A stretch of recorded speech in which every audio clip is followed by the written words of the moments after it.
Fará uso da palavra o senhor Sérgio Machado Rezende, ministro de Estado da Ciência e Tecnologia. Senhor Presidente da República, colegas ministros Ciro Gomes e Furlan, ministro e deputado Eduardo Campos, professor Aragão, senhores reitores, empresários, parlamentares, dirigentes de entidades, pesquisadores, técnicos. É uma grande satisfação estar participando da abertura da terceira Conferência Nacional de Ciência, Tecnologia e Inovação.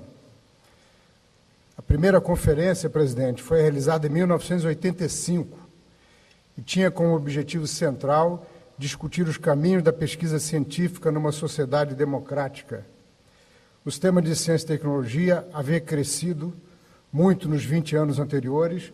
durante o regime militar, mas a comunidade científica não tinha tido muita oportunidade de influenciar nas decisões que nortearam aquele crescimento. Na segunda conferência, realizada em 2001, e, portanto, quase 20 anos depois da primeira, houve uma constatação geral de que o sistema de ciência e tecnologia tinha crescido mais ainda, era o melhor e mais qualificado da América Latina, porém suas consequências para o desenvolvimento econômico e social eram ainda muito tímidas. Isso foi resultado, em parte, da falta de cultura no setor empresarial para as atividades de pesquisa e desenvolvimento, da pequena cultura na própria sociedade brasileira e também da ausência de medidas concretas do governo para incentivar a inovação nas empresas. Uma das conclusões mais importantes daquela conferência foi exatamente a necessidade de mudar o curso da política científica e tecnológica, de modo a incorporar a inovação. Quando o ministro Eduardo Campos decidiu realizar a terceira Conferência Nacional de Ciência e Tecnologia, decorrido pouco tempo da anterior, ele tinha percepção clara de que foram muitas as mudanças ocorridas nos últimos anos, principalmente durante os 3 anos do governo de Vossa Excelência. A recepção da comunidade científica e tecnológica e dos empresários a essa ideia foi imediata, e esta é a razão do grande número de participantes desta conferência. A terceira conferência tem exatamente o objetivo de analisar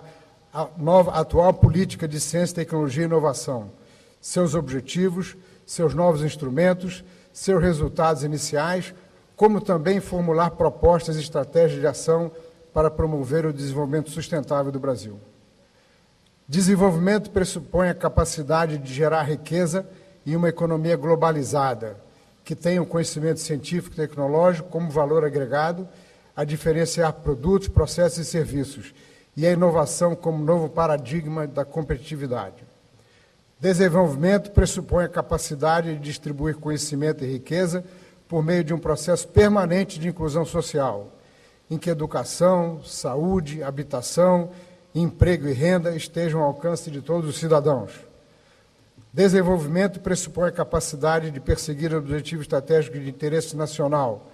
como a defesa do país, a proteção do seu meio ambiente, a utilização responsável dos seus recursos naturais e energéticos, o tratamento especiais a regiões como a Amazônia, o Cerrado, o Pantanal, o Semiárido, e a atenção a programas voltados para o futuro, como o Programa Nuclear Brasileiro, o Programa Nacional de Atividades Espaciais e o Programa Nacional de Agroenergia, lançado há poucas semanas pelo governo, sob a liderança do ministro Roberto Rodrigues. Desenvolvimento pressupõe a capacidade de manter uma presença internacional participativa e solidária, amparada no conhecimento e capaz de agir e influenciar nas grandes questões de interesse global. Os grandes temas desta conferência abordam exatamente esses aspectos do processo de desenvolvimento do país, em busca de propostas concretas e estratégias de ação bem definidas,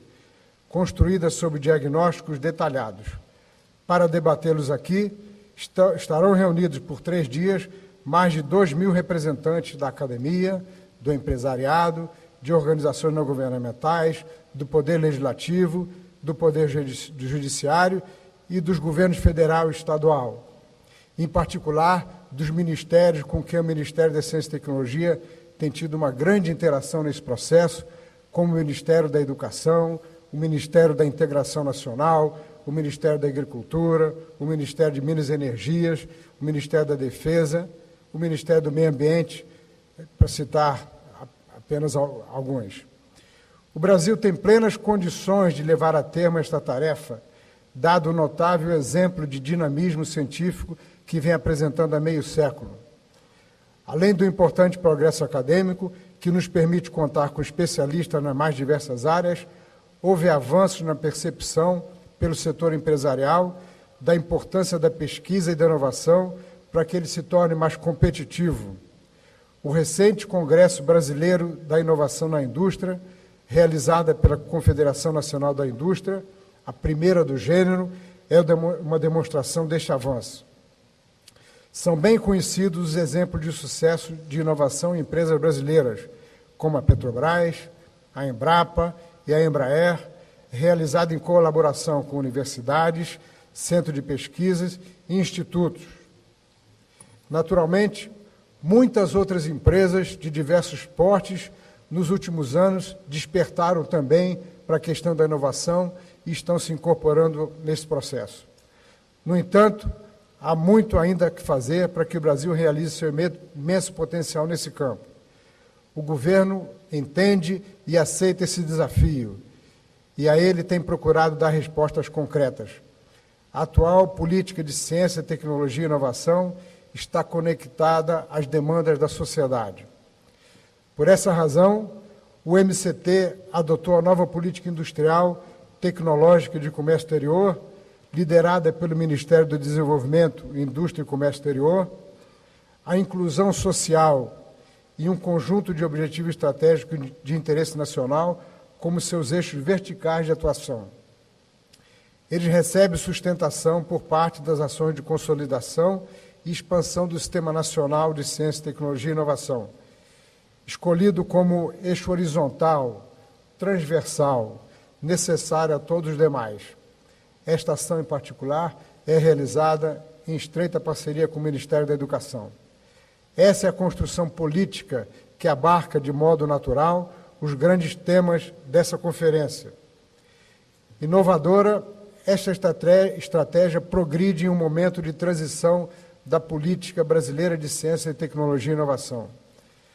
Nele, é imperativo superar as práticas do velho tempo, em que programas e projetos de pesquisa guardavam distância das empresas, e avançar na articulação do novo tempo,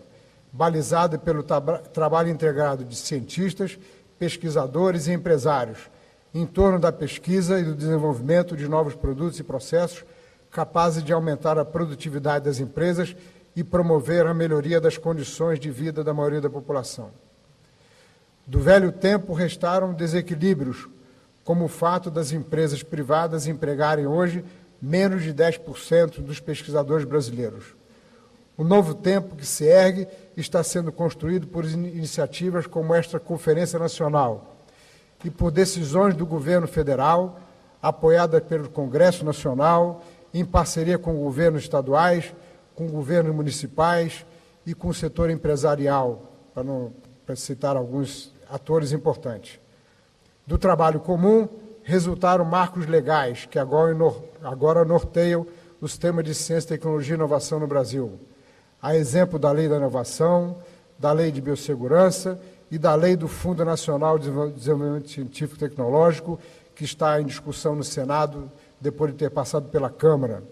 e da nova Lei da Informática. A moderna base legal, o governo federal agrega instrumento de pesquisa e ensino, como a nova Rede Nacional de Pesquisa, de Ensino e Pesquisa, a RNP, que será inaugurada com transmissão especial nesta conferência. Ela possibilitará comunicação mais dinâmica entre os centros de pesquisa e as universidades públicas do país, a uma velocidade comparável à que existe nos países mais desenvolvidos. Esta iniciativa, a criação de novas universidades federais,